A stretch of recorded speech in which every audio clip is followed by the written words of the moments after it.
श्री सद्गुरु महाराज की जय। एक बार सभी लोग ऊंचे स्वर में गुरु महाराज की जय ध्वनि करेंगे। बोलिए श्री सद्गुरु महाराज की, श्री सद्गुरु महाराज का थोड़ा सा प्रभाव। मैं एक निवेदन भूल गया था। हमारे नजदीक में निरंजन बाबू आए थे। यह लक्ष्मी माँ की कमेटी, युवा कमेटी के ओर से तमाम ग्रामवासियों से निवेदन है, जो कोई सत्संग में नहीं आए कृपया आवे। यहाँ तक कि मुझे कहा है कि ऐसे कह दीजिए कि चूल्हा चौका सब बंद करके चले आए, क्योंकि उन लोगों के लिए, समूचे परिवार के लिए, समूचे गांव के लिए यहाँ भंडार में भंडारा बन रहा है। इसलिए सबको यही भजन करेंगे, लेकिन सत्संग में सबको उपस्थित हो जाएं। बोलिए प्रेम से श्री सद्गुरु महाराज की जय। सबके लिए भंडारा तैयार हो रहा है। श्री सद्गुरु महाराज की जय।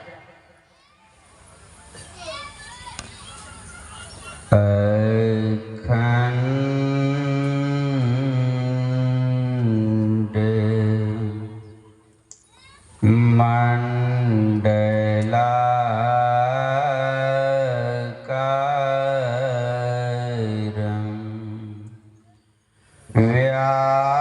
व्यापिता मायेन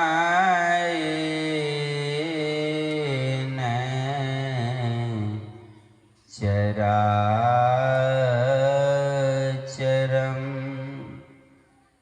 तत्पदं दर्शितमयेना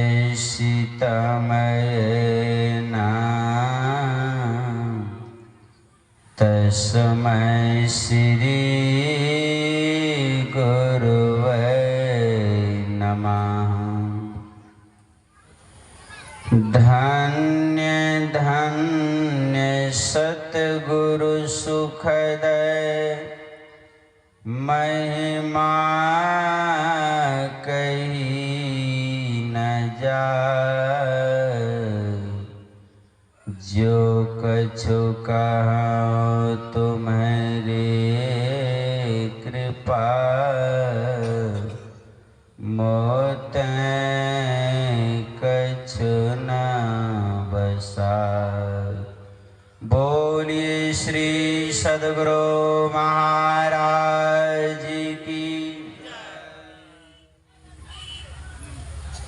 प्रातः स्मरणीय अनंत श्री विभूषित परम पूज्य परमाराध्य श्री सद्गुरु महाराज जी के त्रिलोक पावन युगल श्री चरण कमल में मैं सत सत नमन करता हूँ। आध्यात्मिक संतमत सत्संग मंच पर आसीन परम श्रद्धेया परम पूजनीया श्री साध्वी बहन शिखा जी के श्री चरणों में नमन। कुशल मन संचालक परम श्रद्धेय श्री शंकर बाबा, अर्चनीय वंदनीय मुद मंगलमय समस्त पूज्य गुरुजन के पावन श्री चरणों में नमन। संतमत सत्संग सरिता में अवगाहन करने निमित्त पधारे हुए परम आदरणीय प्यारे धर्म प्रेमी सज्जनों, विद्वत जनों, बुद्धिजीवियों एवं शक्ति स्वरूपा परम पूजनीय माताओं, धर्मशिला बहनों तथा पवित्रतम भारतवर्ष के भविष्य स्वरूप युवा शक्ति, प्यारे प्यारे प्रतिभावान विद्यार्थियों, नौजवान साथियों, आप समस्त श्रद्धालु भक्तगणों के पावन श्री चरणों में मैं सत सत नमन करता हूँ और व्यास पीठ की ओर से आप समस्त भक्तजनों को हार्दिक स्वागत वंदन अभिनंदन करता हूँ।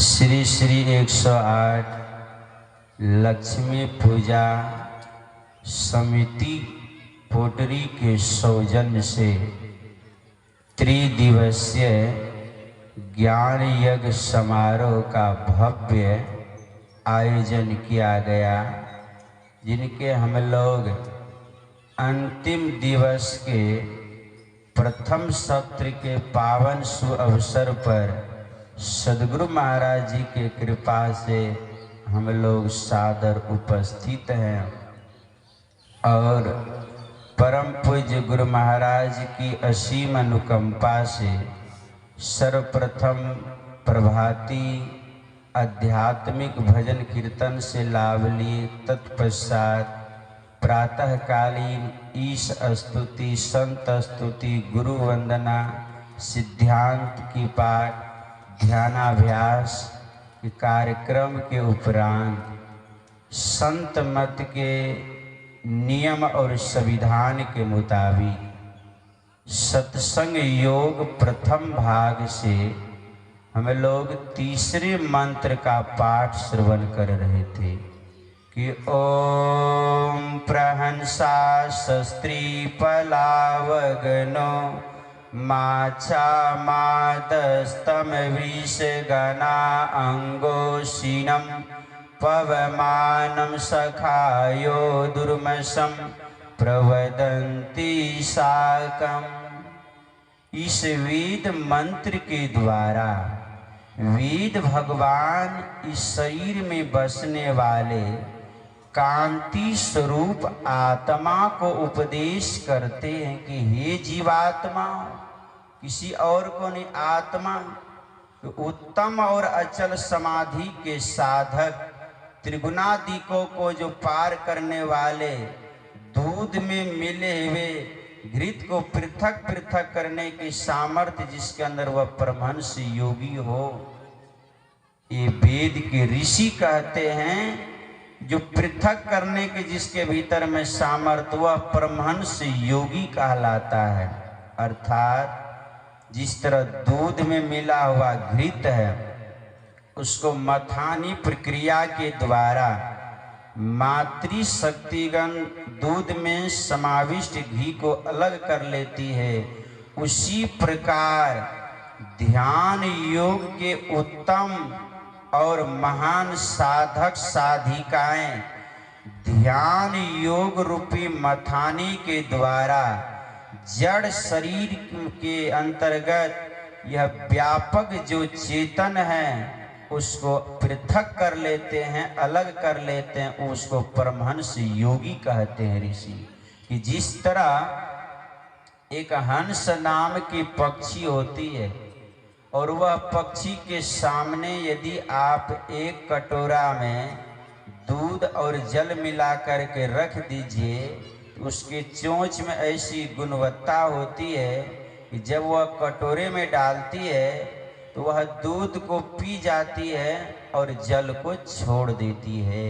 तो जिस तरह आसार को छोड़ करके सार को ग्रहण कर लेती है, उसी प्रकार ध्यान योग रूपी मथानी के द्वारा साधक और साधिकाएं जड़ के कण कण में व्यापक चेतन को पृथक कर अपने आत्म स्वरूप में लीन हो जाते हैं और वह परमहंस योगी कहलाते हैं।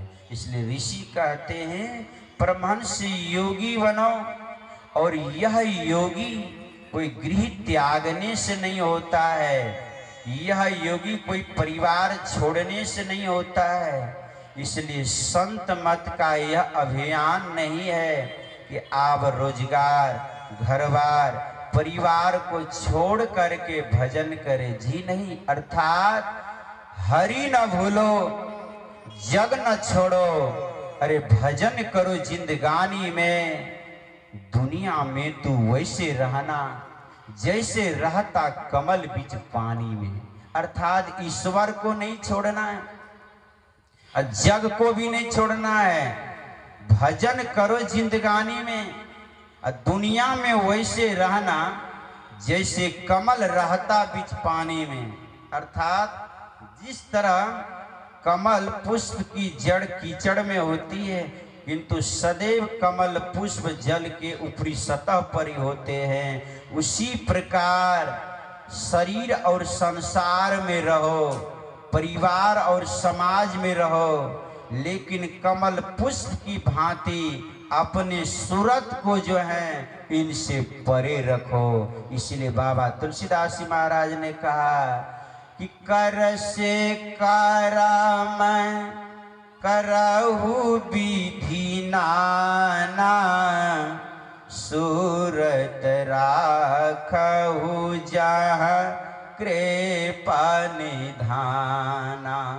अर्थात यह शरीर से व्यवहारिक कार्य, पारिवारिक कार्य, सामाजिक कार्य, राष्ट्र के कार्य, सभी प्रकार के कार्यों को संपादन करो, लेकिन अपने सूरत को, अपने ख्याल को, अपने वृत्ति को सदैव इनसे ऊपर उठा करके रखो। अपने ख्याल को हमेशा ऊपर उठा करके रखो, ये ऋषि कहते हैं। और ये वृत्ति को ऊपर रखें, कहाँ रखें, किस जगह रखें? गुरु महाराज कहते हैं अपने वृत्ति को हमेशा प्रभु के चरण में लगा करके रखे, गुरु के चरण में लगा करके रखे।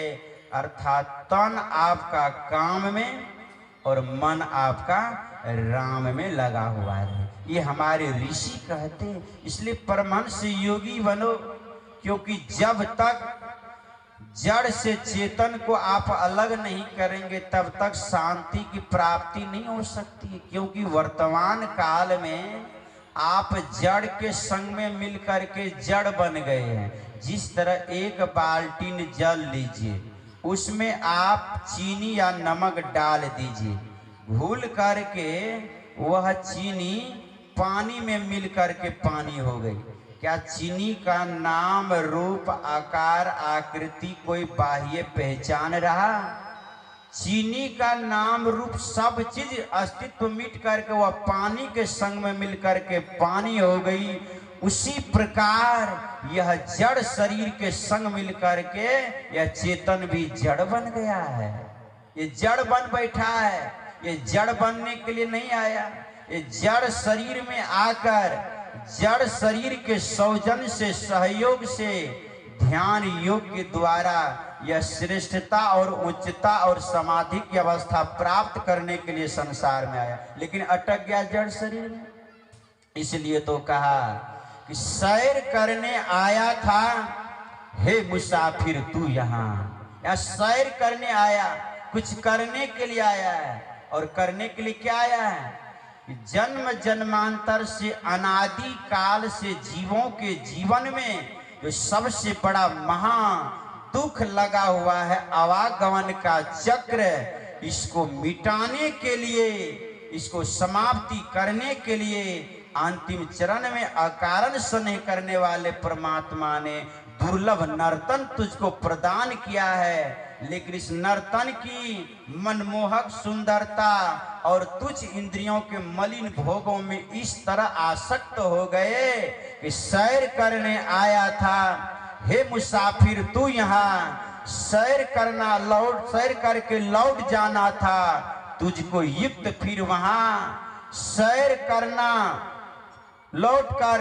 ऋषि कहते हैं यह सैर करके तुझको लौट जाना था, तुझको फिर युक्त वहां सैर करना छोड़कर यहाँ पर जो तू भूल गया है, अर्थात इस शरीर में, यह संसार में तुम भूल गया, जो करने के लिए आया हुआ उनसे तुम वंचित रह गया।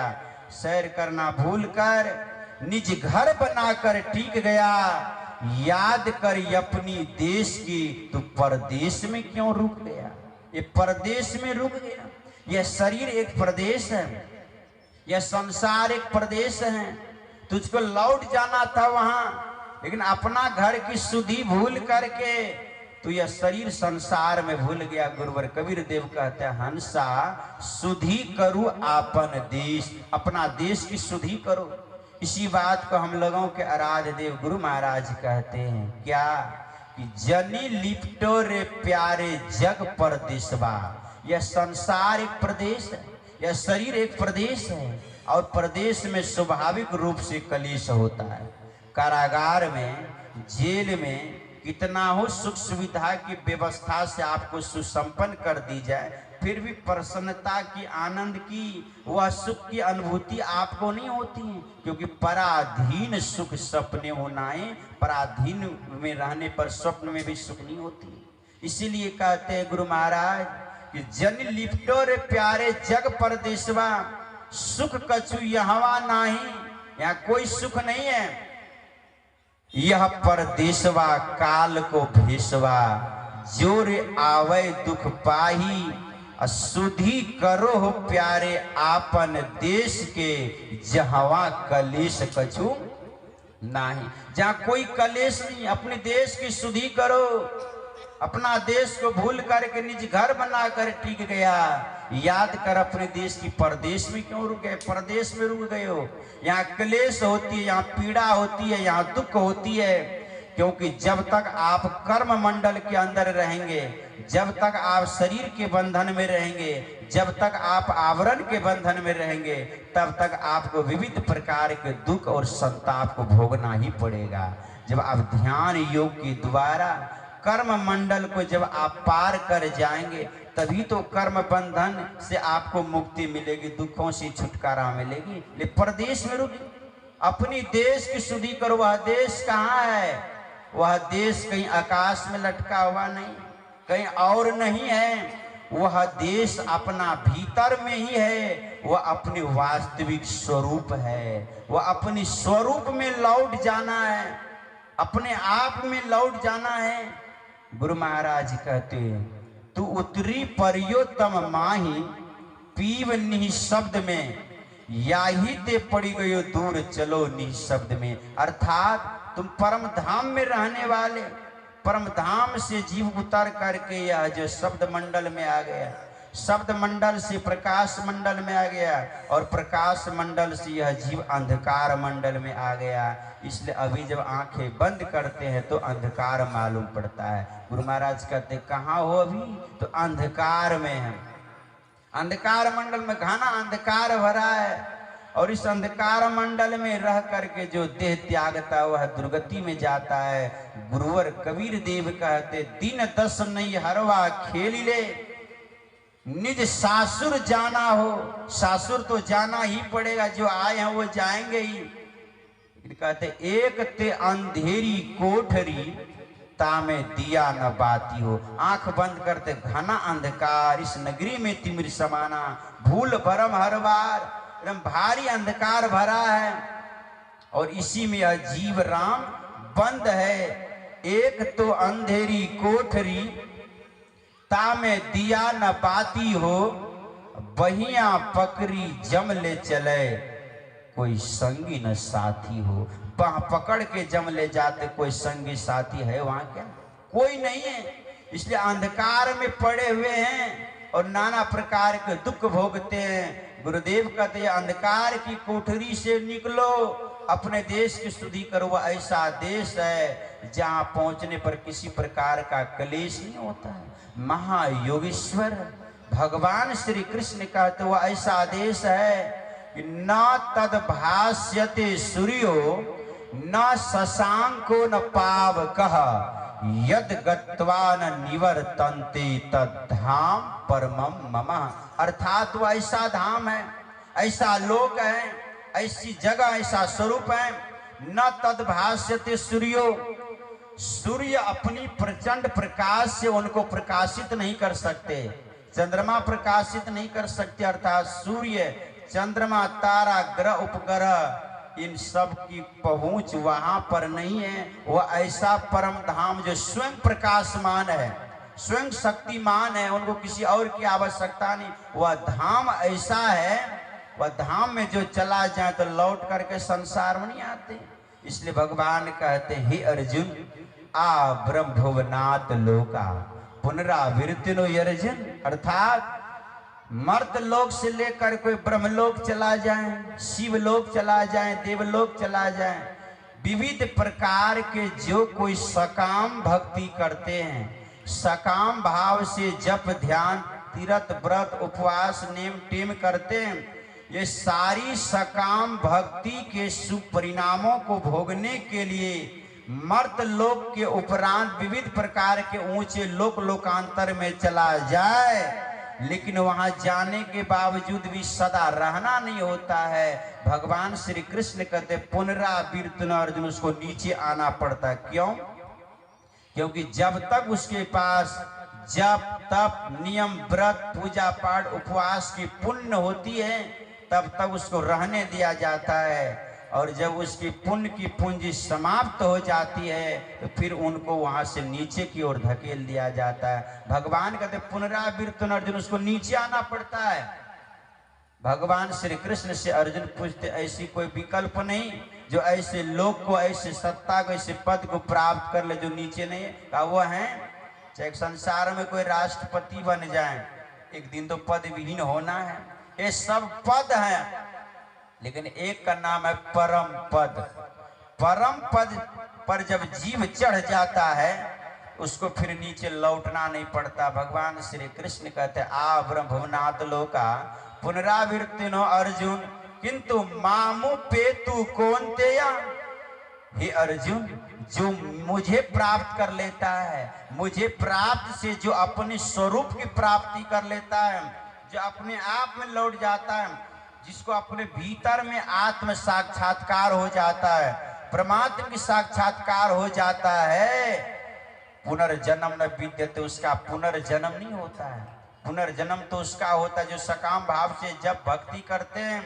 इसलिए हे अर्जुन, भूत को पूजने वाले भूत को प्राप्त होते हैं, पीतर को पूजने वाले पीतर को प्राप्त होते हैं, वृक्ष लताओं को पूजने वाले उसको प्राप्त होते हैं। लेकिन जो कोई मुझे पूजते हैं, अर्थात जो कोई एक सर्वशक्तिमान परमात्मा को पूजते हैं, भजते हैं, स्मरण करते हैं, एक निष्ठ होकर के वह परब्रह्म परमात्मा स्वरूप को अपने अंतरतल में प्राप्त करते हैं, उसकी दुर्गति नहीं होती। इसलिए मामो पेतु कौन्तेय पुनर्जन्म न विद्यते, उसका पुनर्जन्म नहीं होता है। जो स्वरूप की प्राप्ति कर लेते हैं, लेकिन जो स्वरूप की प्राप्ति नहीं करते उसका पुनर्जन्म संसार में होता रहता है। पुनरपि जननम पुनरपि मरणम, अर्थात बार बार जन्म लेता है और आवागमन के चक्र में पड़ता है। इसलिए भगवान श्री कृष्ण कहते हैं कि जो परम पद को प्राप्त कर लेता है वो उसको नीचे नहीं आना पड़ता है। वह परम पद वह आपकी अपनी स्वरूप है, और अपनी स्वरूपानुभूति के लिए गुरु महाराज कहते सुधि करो प्यारे आपन देश के जहाँ कलेश का चुनाव। वहाँ कोई कलेश नहीं, कोई पीड़ा नहीं, वहां चलो तो कैसे जाएंगे? उसके लिए रास्ता क्या है?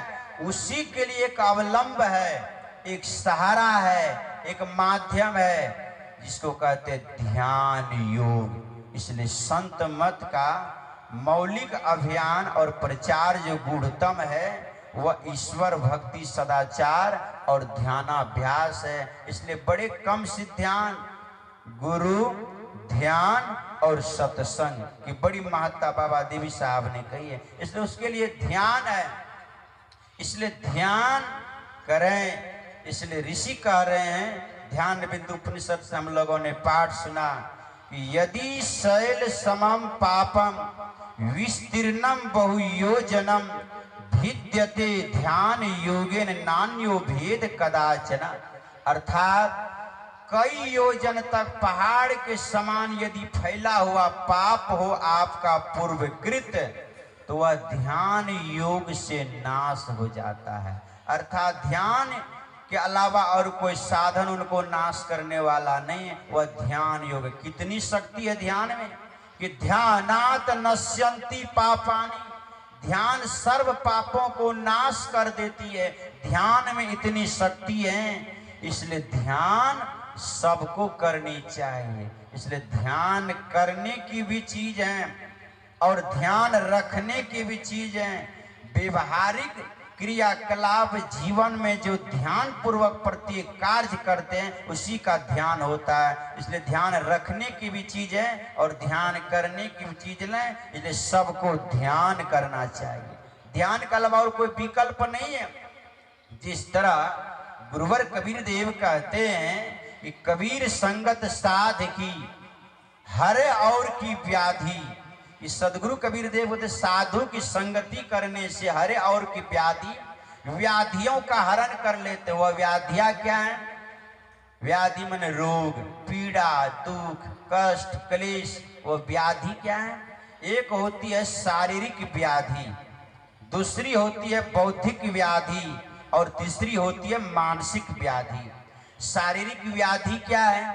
शारीरिक व्याधि विविध प्रकार के जो शरीर में रोग होता है। जिस तरह लकड़ी में घुन लगते हैं वह घुन लकड़ी को खा जाता है, उसी प्रकार शरीर एक सूखी लकड़ी की सदृश है और रोग एक घुन की तरह है। कितना हो सजा सावरा सुंदर रूपवान शरीर क्यों नहीं हो, लेकिन रोग रूपी जब घुन लग जाता है तो वह शरीर को खा करके समाप्त कर देता है। इसलिए शारीरिक रोग जो हैं, सर्दी है, खांसी है, जुकाम है, बुखार है, अल्सर है, टीबी है, कैंसर है, चीनी है, विविध प्रकार के जो ये रोग हैं, यह एक प्रकार शारीरिक व्याधि है। तो शारीरिक व्याधियों से निवृत्ति पाने के लिए, शांति के लिए, प्रशमन के लिए रोगी एक कुशल चिकित्सालय में जाकर के कुशल चिकित्सक के द्वारा चिकित्सा करवाते हैं, इलाज करवाते हैं और वैद्य के नियम के मुताबिक संयम का पालन करते हुए औषधियों के सेवन करने से वह औषधि आपके शारीरिक व्याधियों का हरण कर लेती है। दूसरी व्याधि बौद्धिक व्याधि, बुद्धि में व्याधि है। बौद्धिक व्याधि क्या है? इसमें व्याधि है अंधविश्वास की, पाखंड की, परतंत्रता की, मृत्यु भोज प्रथा की, दहेज प्रथा की, बलि प्रथा की, बाल विवाह प्रथा की, हिंसा की। इतनी प्रकार के जो सारे जो हैं यह बौद्धिक व्याधि है। आज भी आदमी के मस्तिष्क में जकड़ा हुआ अंधविश्वास, ये पाखंड और कर्म कांड में आज भी भारत का अधिकांश लोग उलझा हुआ है। ये कर्मकांड में उलझा हुआ है, ब्रह्मणवाद में उलझा हुआ है, ज्ञान कांड से हटा हुआ है। ये विविध प्रकार की जड़ बुद्धि ये जो है ना ये व्याधि है, इसलिए इनको कहते बौद्धिक व्याधि। इसमें जकड़ा हुआ है, आदमी प्रथाओं से हटना नहीं चाहता है। जो अंधविश्वास है, जो पाखंड है, जो गलत है, जो समाज के लिए हितकारी नहीं, आदमी आज भी उसमें चिपका हुआ है कि नहीं है? इन व्याधि का कैसे हरण होगा? ये भरम कैसे छूटेगा? इसके लिए कौन विद्यालय है, कौन हॉस्पिटल है? शरीर में रोग हो गई तो आज कितना हॉस्पिटल खुले हैं। आज जब बुद्धि में रोग हो गया तब बौद्धिक व्याधि के लिए कहाँ जाएंगे? कौन विद्यालय है? का उसके लिए कहीं और जगह नहीं जाना है, उसके लिए केवल सत्संग एक विद्यालय है। और सत्संग विद्यालय में सद्गुरु वैद्य बचन विश्वासा संयम यह न विषय के आशा। का सत्संग रूपी विद्यालय में सदगुरु वैद्य बचन विश्वासा का घुसुंड जी महाराज कहते। यह सत्संग विद्यालय सदगुरु क्या है? एक वैद्य की तरह। इसलिए तो कहा जड़ी बूटी हम ये को न खेबे, ना हम वैद्य बुलायब हो। धर्मदास जी महाराज कहते हैं कि हमरो सदगुरु वैद्य बन तू है, अमृत बूटी पिलई तई गुनमा नहीं बिसरवैना। हो सतगुरु काटू नयो विपतिया गुनमा नहीं बिसरवैना। अर्थात जड़ी बूटी हम एको न खायब, ना हम वैद्य बुलायब हो। हमरो सदगुरु वैद्य बनतु है, अमृत बूटी पिलई तैना गुणवा नहीं बिसरवैना। सदगुरु काटू नयो विपतिया। सदगुरु एक वैद्य है और सदगुरु रूपी वैद्य के हॉस्पिटल में जो आते हैं उनके सभी प्रकार के जो संशय का जो रोग है, जो प्रथा का रोग है, जो अंधविश्वास का रोग है, जो भरम का रोग है, उसको मिटा देते हैं। कोई विकल्प नहीं, इसलिए तो कहा करु सतसंग भरम गढ़ टूटे, भरम गढ़ टूटे, भरम गढ़ टूटे, करु सतसंग भरम गढ़ टूटे। अर्थात करु सत्संग भरम गढ़ टूटे। ये भरम का गढ़ टूट जाता है सदगुरु रूपी वैद्य के सत्संग में आने से। इससे बौद्धिक व्याधि का हरण हो जाता है। ग्रंथों के अध्ययन से, सत्संग से, प्रवचन से बौद्धिक व्याधि का हरण। और अंतिम व्याधि मानसिक व्याधि। वो क्या है? मानसिक व्याधि काम, क्रोध, लोभ, मोह, अहंकार। ये जो है ना, जिस तरह समुद्र में तरंग उठती है, उसी प्रकार ये तरंग की भांति है यह मानसिक व्याधि। मन में लोभ का वेग उठता है, मन में क्रोध का वेग उठता है, मन में काम का वेग उठता है, ईर्ष्या का वेग। ये सारे वेग, सारे लहर, सारी तरंग ये मन में उठते रहते, उछाल मारते। जिस तरह समुद्र में तरंग उठते हैं, लहर उठते हैं, उसी तरह ये मन में ये तरंग उठते रहते हैं। और इन तरंग को जो है हरण जब तक नहीं होगा, शांति ने, मेरे गुरुवर कबीर देव ने कहा कि मन की तरंग मार लो, बस हो गया भजन। आदत बुरी सुधार लो, बस हो गया भजन। तो मन की तरंग यही काम, क्रोध, लोभ, मोह, अहंकार, राग, द्वेष, ईर्ष्या, आसक्ति, ये तरंग है। और इसको मार लो, बस हो गया भजन। यही है मानसिक व्याधि। इस व्याधि का इलाज कहाँ होगा? कोई विद्यालय बना है क्या? इसलिए ग्रंथ को रटेंगे, पढ़ेंगे, लिखेंगे, बोलेंगे, कहेंगे, गाएंगे, बजाएंगे, सब कुछ करेंगे, लेकिन इनके प्रताप से मानसिक व्याधियों का हरण नहीं होगा। हम लोगों के आराध्य देव ने कहने की अनुकंपा की, फिरे जगत में चहु दिशी, अरु वक्तृता देता फिरे, ध्यान बिनु शांति नहीं आवे, लोगहु कितनहु गिरे। अर्थात यह भौतिक संसार में आपका कितना हो जय जयकार हो, आपकी प्रतिष्ठा हो, आपका नाम, सब चीज आपका भौतिक संसार में रोशन हो, लेकिन गुरुदेव कहते ध्यान बिनु शांति नहीं आवे, लोगहु कितनहु गिरे। चाहे भौतिक विकास आपका कितना हो क्यों ना हो जाए, लेकिन भौतिक विकास के बल पर आपके मानसिक व्याधि का हरण नहीं होगा। चाहे आप रिद्धि सिद्धि में कितना हो आगे क्यों ना बढ़ जाए, कितना हो बड़ा भारी चमत्कारी क्यों ना हो जाए, लेकिन इन मानसिक व्याधि का, वासना का हरण होने वाला नहीं होगा।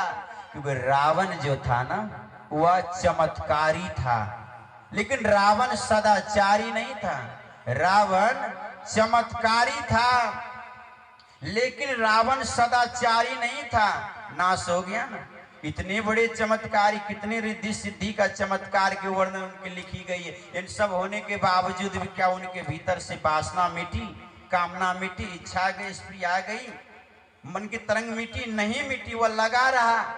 तो आप किसी भी मंत्र के जप करके किसी भी देवी देवता को सिद्ध कर लीजिए, रिद्धि सिद्धि, अष्ट सिद्धि, नवनिधि सब कुछ प्राप्त करने के बावजूद भी ये मानसिक व्याधि है, उनका नाश नहीं हो सकता है। इसलिए बड़े बड़े चमत्कारी दुनिया में हुए और उनका चमत्कार का अंत हो गया, उनको शांति नहीं मिली।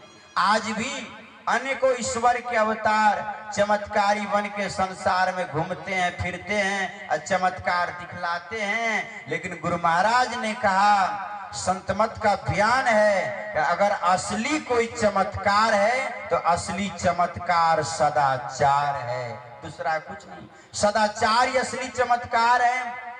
गुरुवर कबीर देव एक झोपड़ी में रहने वाले, जप ध्यान करने वाले, साधना करने वाले को महाशांति, सोना के महल में रहने वाले रावण उतनी रिद्धि सिद्धि, उतनी प्रसिद्धि थी, फिर भी शांति नहीं थी क्या?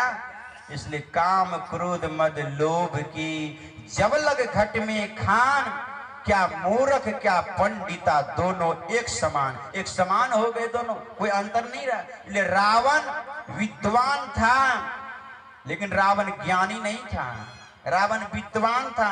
इसलिए भौतिक विद्या का विद्वान होना असलियत बात नहीं, जो अध्यात्म विद्या का विद्वान होता है, वास्तविक विद्वान धरती पर वही होता है। गुरु और कबीर कितने पढ़े थे? मोसे कागज छुइयो नहीं, कलम गहियो नहीं हाथ, आचार्य जुग के महात्म कबीर मुख ही जनाई बात।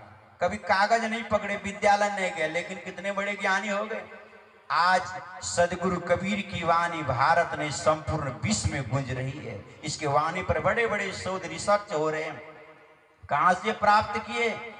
स्वामी विवेकानंद जी महाराज, जो भारतीय ज्ञान आकाश के प्रचंड मारतंड कहे जाने वाले जगत विख्यात स्वामी श्री रामकृष्ण परमहंस देव जी महाराज के परम शिष्य, जब 1893 ईस्वी में अमेरिका के शिकागो शहर के धर्म सम्मेलन में जब गए और उन्होंने जब भारतीय वेदांत के आधार पर जब उन्होंने अपनी प्रवचन उस सभा में दिया, उस सभा में बड़े बड़े ऋषि महर्षि और बड़े बड़े ज्ञानी ध्यानी विद्वान बैठे हुए थे, और उन सबों ने एक स्वर से कहा कि स्वामी जी ने जो प्रवचन किया है, स्वामी जी जो वक्तव्य दिया है, यह स्वामी जी विद्या से परे का विद्वान है। माने कि आंख से नीचे 9 द्वार में रह करके जो विद्या प्राप्त की जाती है, उस विद्या का विद्वान नहीं, ये 9 द्वार से ऊपर उठ करके 10वीं द्वार त्रिकुटी महल में पहुंच करके जो ब्रह्म विद्या अध्यात्म विद्या की प्राप्त की जाती है, उस विद्या का विद्वान स्वामी विवेकानंद जी महाराज है। इसलिए आज भौतिक विद्या के विद्वानों की कमी नहीं, लेकिन अध्यात्म विद्या का विद्वान धरती पर कोई कोई होता है। उनमें बहुत बड़े बड़े ऋषि महर्षि संत हो गए, रैदास जी महाराज हो गए, कितने पढ़े लिखे थे। परम भक्ति मैया सबरी कितनी पढ़ी लिखी थी, है उनकी चर्चा, कितनी डिग्री प्राप्त की थी, लेकिन कैसी वो असली विद्वती विदुषी थी माँ सबरी। मीरा, रैदास, गुरुवर कबीर, ये तमाम संत महापुरुष लोग, इसलिए विद्या के परे का विद्वान स्वामी जी को कहा गया।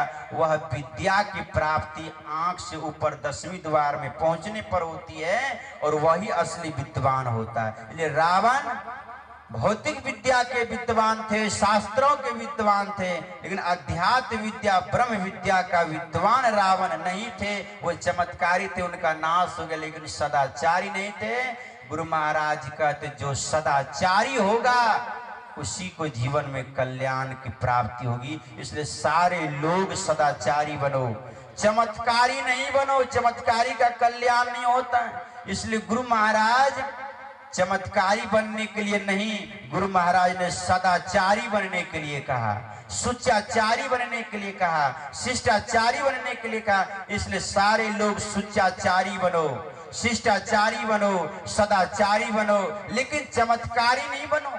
चमत्कारी बन करके धन वैभव विपुलता की ढेर हो जाएगी, जय जयकार हो जाएगी, तृष्णा अधिक बढ़ जाएगी, शांति लाभ ने 84 के जीवन में धकेल दिए जाओगे। अगर शांति लाभ चाहते हो तो गुरु महाराज कहते इसके लिए सारे लोग ध्यान योगी बनो, और कुछ नहीं बनना है, ध्यान योगी ही परम है।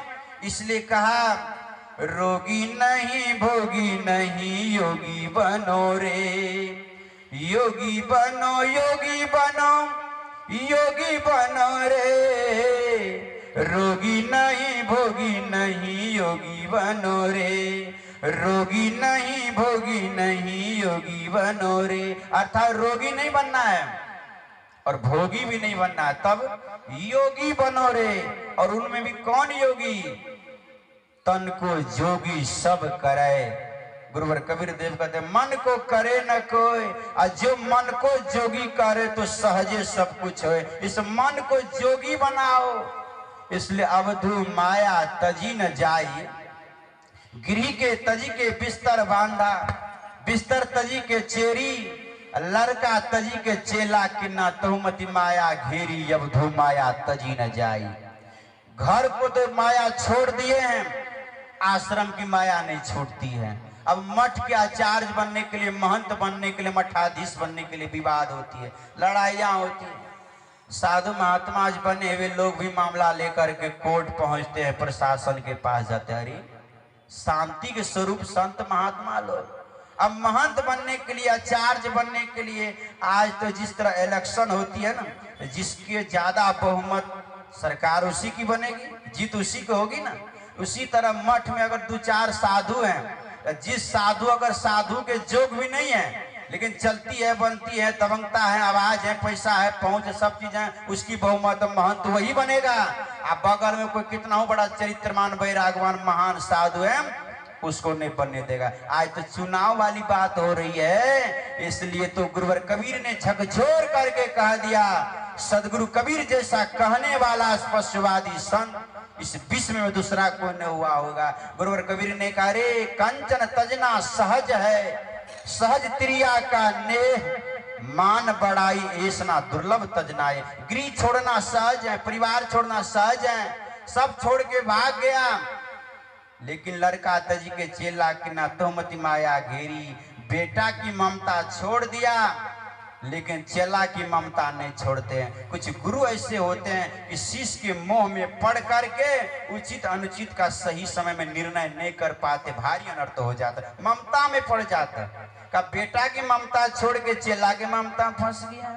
पिताजी की जगह जमीन मठ मकान छोड़ करके आश्रम के जमीन मकान में उलझ गया, अब महंत नहीं बनने दिया, उसके लिए विवाह संग्राम। अरे ये कौन सा पद, अरे वह परम पद की प्राप्ति के लिए आपने घर बार परिवार को छोड़ा है, वह पद प्राप्ति के लिए जिस पद पर जाने के लिए बड़े बड़े ऋषि महर्षि लोग तपस्या करते हैं, और परम पद की प्राप्ति इच्छा को प्राप्ति करना छोड़ कर गई महंत के पद के लिए, आचार्य के पद के लिए लड़ते झगड़ते मिटते हो।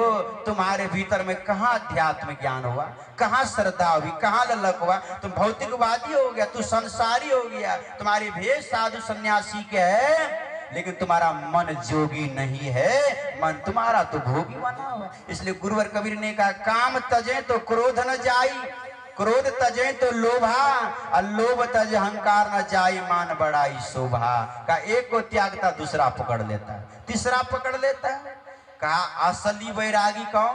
का मन बैरागी माया त्यागी, शब्द में सूरत समाई, कहे कबीर सुनो भाई साधु यह गम बिरले पाई, अब धू माया तजी न जाए। का मन बैरागी, मन को बैरागी बनाओ, मन बैरागी माया त्यागी। अगर आपका मन बैरागी बन गया तो फिर क्या कहना, तन बैरागी हो न हो, वेश बैरागी का हो न हो, यदि आपका मन बढ़िया से विषय से विलग हो गया और विषयों से वैराग होकर निर्विषय तत्व परमात्मा में अनुराग हो गई तो आपको परम पद घर बैठे प्राप्त हो जाएगा। अगर कोई मठ सिद्धपीठ आश्रम में रह करके अगर उसका मन बैरागी नहीं बना है तो मठ में रह करके भी देह छोड़ने के बाद दुर्गति में जाएगा, और घर में रह करके भी जिसका मन विषयों से बैरागी हो करके निर्विषय तत्व परमात्मा के अनुरागी हो गया, वह घर में भी वह मोक्ष को प्राप्त कर लेगा।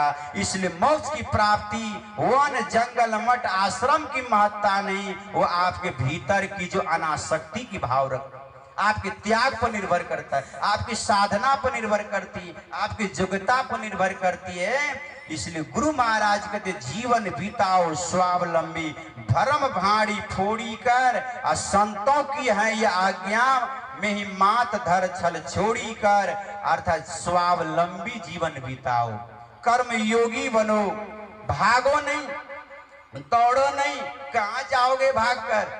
घर छोड़ करके कहाँ भागोगे? मठ विकार कहाँ नहीं है, माया का प्रभाव कहाँ नहीं है? क्या आश्रम में माया नहीं है? माया कहाँ नहीं है? चारों तरफ माया ही माया है, और मायावी संसार में रह करके ही मायापति परमेश्वर को अपने भीतर में साक्षात्कार करनी है। इसलिए डरो नहीं, ठहरो, रुको, अस्थिर हो, संघर्ष कर, मेहनत कर, साधना कर, योग कर, और वह ध्यान कर। इसलिए ध्यान से स्मरण शक्ति तेज होती है, ध्यान से महापुण्य की प्राप्ति होती है, ध्यान से आत्मबल बढ़ता है। इसलिए प्रत्येक नर नारी को, युवा युवतियों को, बालक बालिकाओं को ध्यान करना चाहिए। जो ध्यान करते उसका मन एकाग्र होता है, चित्त एकाग्र होता है। जिसको याद नहीं होता है ना विद्यार्थी परिषद के लोग, वह ब्रह्म मुहूर्त में जग कर शारीरिक क्रियाकलाप करने के पश्चात पवित्र आसन बिछाकर बैठकर थोड़ा थोड़ा प्रत्येक दिन वह जप और ध्यान करे, एकाग्रता आएगी, मस्तिष्क स्थिर होगा और उसका स्मरण शक्ति तेज होगा, लाभ होगी। इसलिए ध्यान की बहुत बड़ी आवश्यकता है। इसलिए सब कोई ध्यान करें जिस भी हालत में हो, लेकिन ध्यान नहीं छोड़िए। ध्यान जब तक नहीं करिएगा शांति नहीं मिलेगी। इसलिए मानसिक व्याधि का हरण का अवलंब एक ध्यान है, और यह ध्यान आपको उच्चता की ओर ले जाती है कि ध्यानम निर्विषयम मनः, अर्थात मन का पूर्ण निर्विषय हो जाना ध्यान है। ये मन में पंच विषयों का मलिन संस्कार भरा है, रूप रस गंध स्पर्श शब्द, इन मलिन संस्कारों से मन को रहित कर देना है, चित्त को रहित कर देना है। पूर्ण रूपेण मन रिक्त हो जाए, निर्विषय मन ध्यान, मन का निर्विषय हो जाना ध्यान है, और निर्विषय करने के लिए का अभ्यास करना है। गुरु महाराज कहते हैं कि ध्यानाभ्यास करो सद सद ही, चातक दृष्टि बनाई हो, लखत लखत छवि बिंदु प्रभु की, ज्योति मंडल धसी धाइयो। अभ्यास करो, सब कोई अभ्यास करो। अगर अभ्यास नहीं करोगे तो जानते हो कितनी बड़ी घटा होगी, कितनी बड़ी दुर्गति में चले जाओगे। इसलिए गुरुवर कबीर ने कहा, मुक्ति न होवे गाए बजाए, मुक्ति न होवे ढोल बजाए, मुक्ति न होवे तीरथ डोले, मुक्ति न होवे साखी पद बोले, अजपा जाप जपे जो कोई कहे कबीर मुक्त भल सोई। इसका मैंने गाना नहीं चाहिए क्या, बजाना नहीं चाहिए क्या, ये भाव नहीं है। मुक्ति न होवे नाचे गाने, माने कोई बहुत बड़ा महान गायक हो गया और उसके मन में हो गया हम इतने बड़े महान गायक हो गए तो गायन करने से हमको मोक्ष मिलेगी, का ये भूल है। गायक होना है पर गायन से ही मोक्ष मिलेगी, संभव नहीं। बहुत बड़ा वादक हो जाए, वाचक हो जाए, वक्ता हो जाए, कहे हमको इसी से मोक्ष और शांति मिल जाएगी, होगा क्या? केवल प्रवक्ता होने से, वाचक होने से, ज्ञानी ध्यानी होने से जी नहीं, ये केवल बाहरी से नहीं होगा। गायक होना है, वादक होना है, कलाकार होना है, वाचक होना है, वक्ता होना है, ज्ञानी होना है, विद्वान सब होना है। और सब होते हुए मूल रूप में मजबूती और दृढ़ता के साथ ध्यान जोगी होना है, तब जाकर के आपको मोक्ष मिलेगी। ये बड़े बड़े गायक लोग हमारे देश में हुए, गायिका हुई जिनकी क्या कहना, साक्षात अवतार स्वरूपा थी, ऐसे गायिका हम लोगों के बीच में हुई है। क्या शांति मिल गई? जी नहीं, शांति तो आपको साधना से मिलेगी और वह ध्यान से मिलेगी। इसलिए गुरु महाराज कहते हैं कि माघ भूखा काल के मुख पड़ो है बाबरे, होश कर चेतो सबरे बचो ध्यान के दावरे। गुरु महाराज कहते हैं यह माघ भूखा बाघ के काल मुख पड़ो है बाबरे। अरे यह काल एक बाघ की तरह है। इस तरह बाघ होता है ना, आदमी को निगल जाते, चीर फाड़ करके खा जाते हैं, तो कहा माघ भूखा बाघ के काल मुख पड़ो है बाबरे। काल एक प्रकार के बाघ की तरह है और एकदम निशाना बनाए हैं, वो आपके ऊपर बनाए हैं, वो खाएंगे, पकड़ेंगे आपको।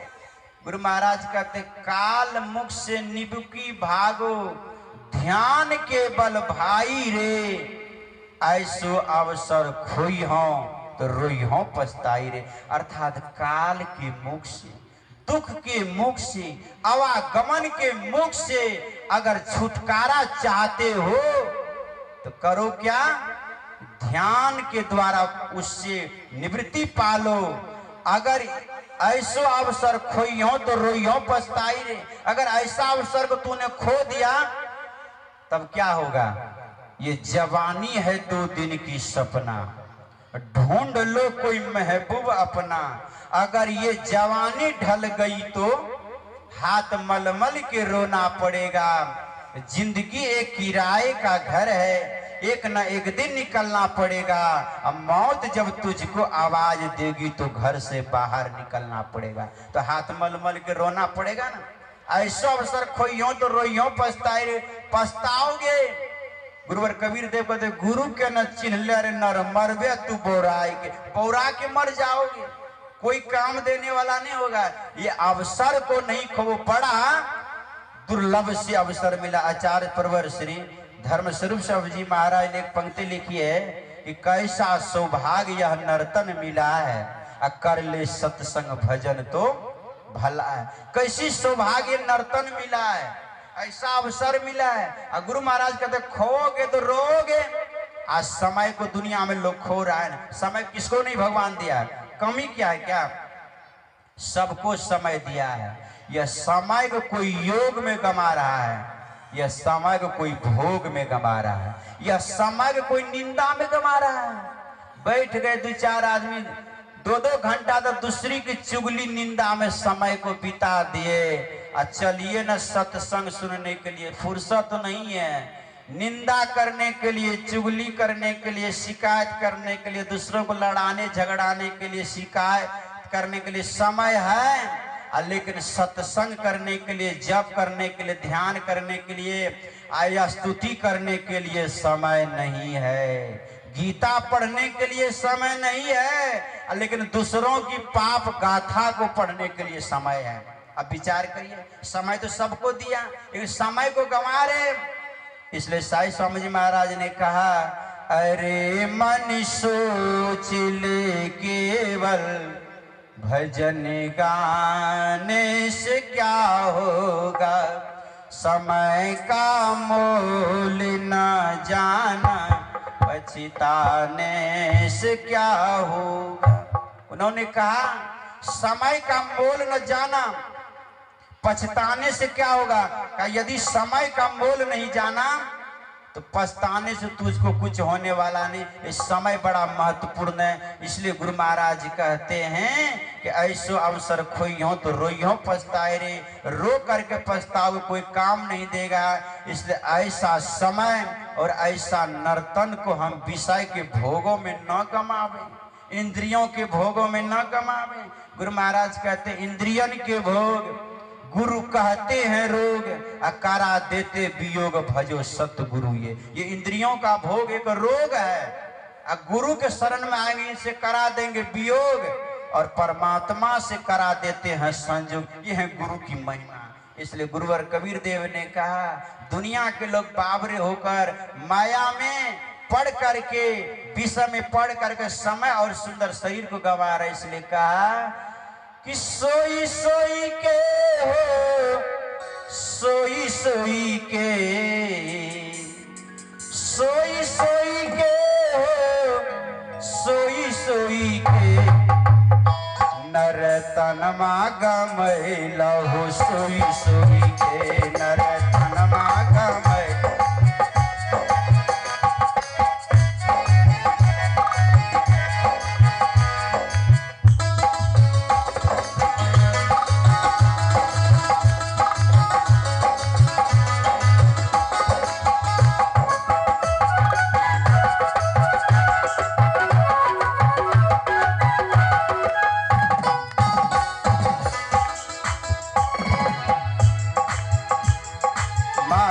पिता गुरु के सेवा न कैला, माता पिता गुरु के सेवा न कैला। सुंदर नर्तन पा करके तूने जप ध्यान नहीं किया, माता पिता की सेवा नहीं किया, और किया क्या? तिरिया चरण बिना धोई धोई के, तनमा गमैला हो, सोई सोई के।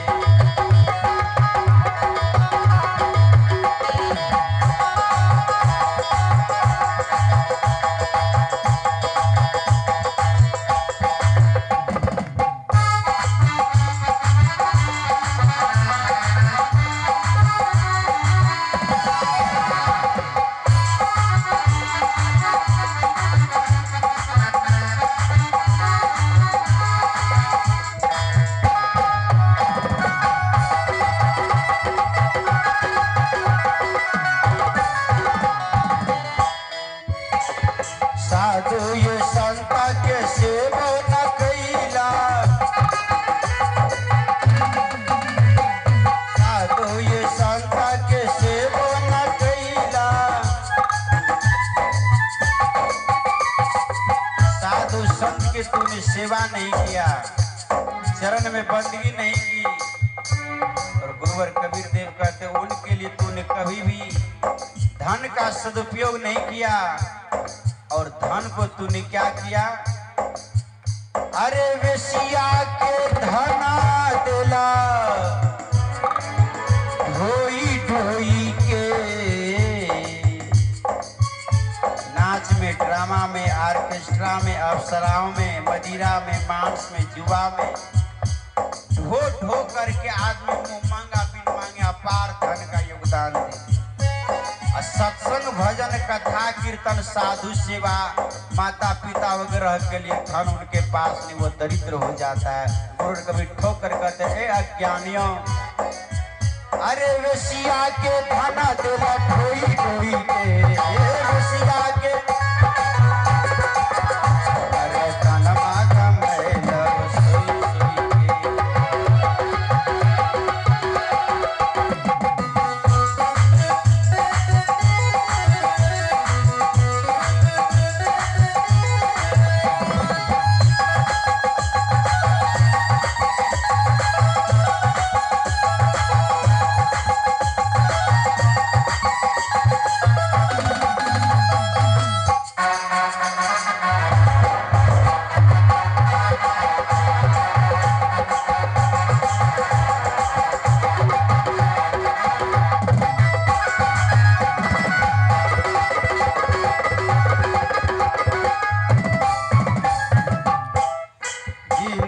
जीव पर दायो न कैला,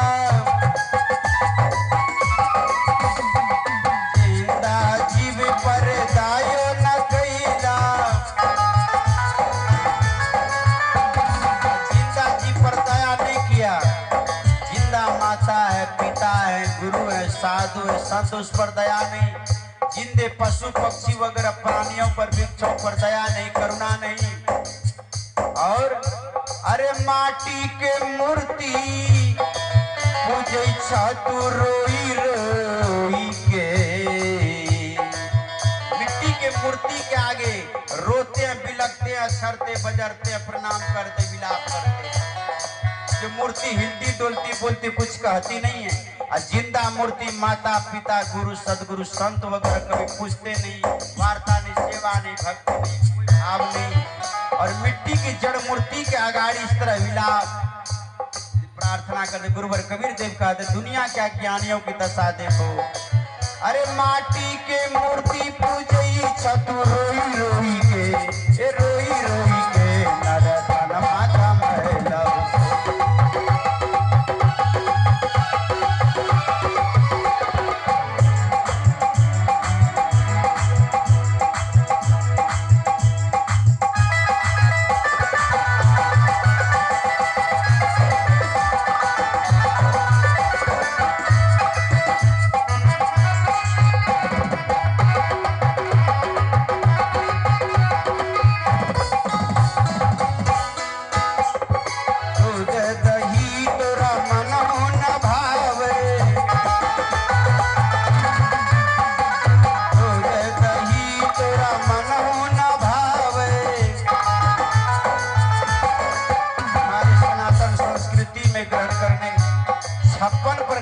व्यंजन है, लेकिन 56 प्रकार के व्यंजनों को त्याग करके लोग आज दूध को बेच करके उस पैसा से शराब खरीद करके पीते हैं। कितना बुद्धिमान आदमी है, विचार करिए। दूध दही तोरा मन हो न भावे, दूध को बेचता है, दही बेचता है, उसके बदले में शराब पीता, गांजा पीता, भांग। गुरु महाराज कहते खान पान को प्रथम समारो, तब रस रस सब अवगुण मारो। अर्थात खान पान को प्रथम चरण में संभालने की बात कही जाती है, क्योंकि जैसा खाओगे अन्न वैसा होगा मन, जैसे पियोगे पानी वैसी होगी वाणी। इसलिए शुद्ध सात्विक आहार का त्याग करके लोग मांसाहार मादक द्रव्य का सेवन करते, नशीली वस्तुओं का। महापुरुष कहते इनका सदा परित्याग कर देना चाहिए, क्योंकि जब तक आहार शुद्ध नहीं होगा, विचार शुद्ध नहीं होगा, आहार शुद्ध हो, सत्य शुद्धि सत्य शुद्ध हो, ध्रुवा स्मृति। इसलिए कहा दूध दही तोरा मन न भावे,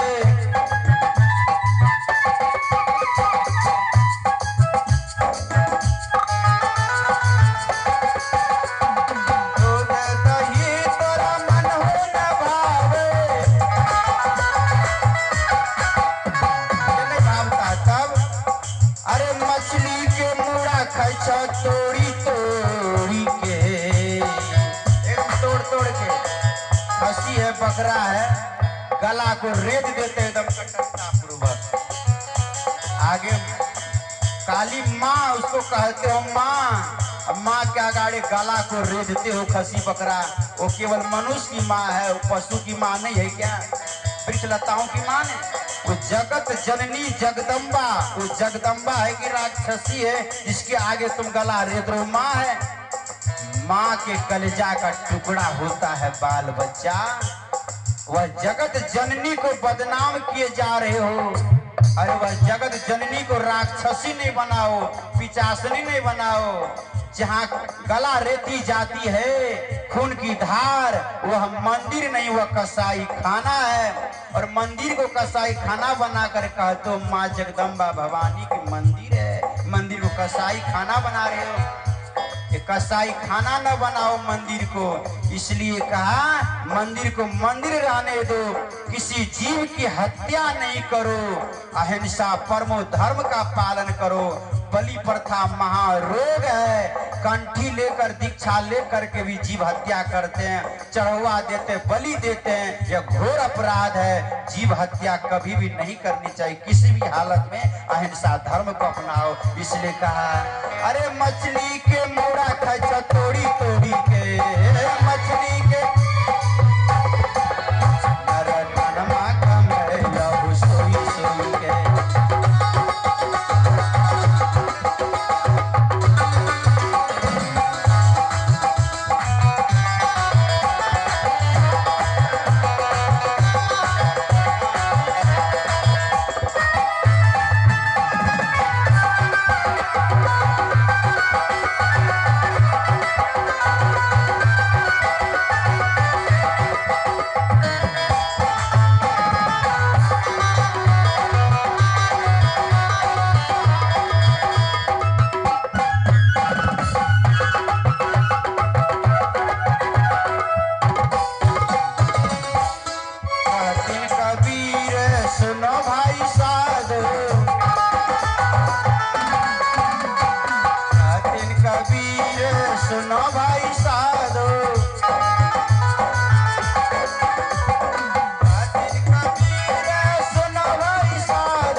सिर धोनी धोनी पछताए, काल ही कर्म है ईश्वर ही मिथ्या दोष लगाए। सुंदर नर्तन पाकर अवसर पाकर जब ध्यान साधना नहीं किया, विषय भोग मायावी संसार में उलझ करके जिंदगी गंवा दी। और अंतिम चरण में सिर धून धून के पटक करके समय को, नर्तन को, ईश्वर को, भाग को कलंक दोष लगाते हुए रो रो के सिर पीट पीट करके तुम नरक में जाओगे, दुख के अग्नि में जलोगे। इसलिए कहा अरे नरका में जइबा तू रोई रोई के, नरका में नरका कमैला सोई सोई के।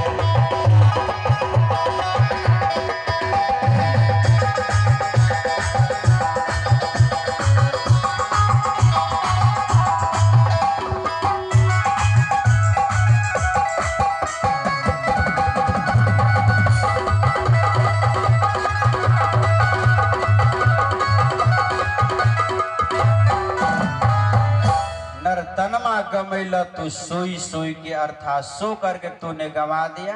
इसलिए परम पूज्य श्री सदगुरु महाराज जी कहते ऐसे अवसर खोइयो तो रोइयो पछताई रे, पछता करके रोगे कोई काम देने वाला नहीं है।